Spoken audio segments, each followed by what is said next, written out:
we wanted to give just a little brief overview of how M&O's claims have developed over time. The big change is in 2003, for the first time, the court recognizes that there are Métis rights that exist and sets out a particular legal test for how groups claiming Métis rights prove those in a Canadian court.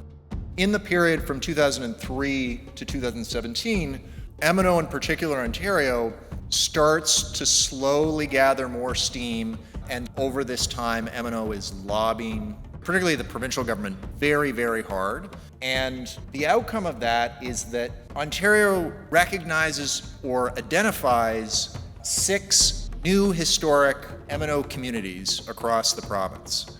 There was no consultation with First Nations when those decisions came out. Those decisions were made jointly between M&O and Ontario.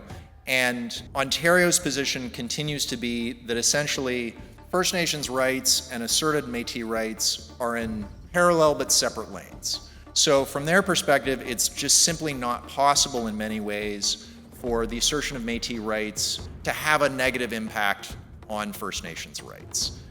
M&O membership started out relatively small, and over time, particularly in the last several years, has dramatically increased. And you can see that if the current growth rates continue, the numbers of M&O members, in 2030 will be a very, very significant amount. So that has a potential impact for First Nations in a significant way, partly because of the amount of funding that has been given to M&O.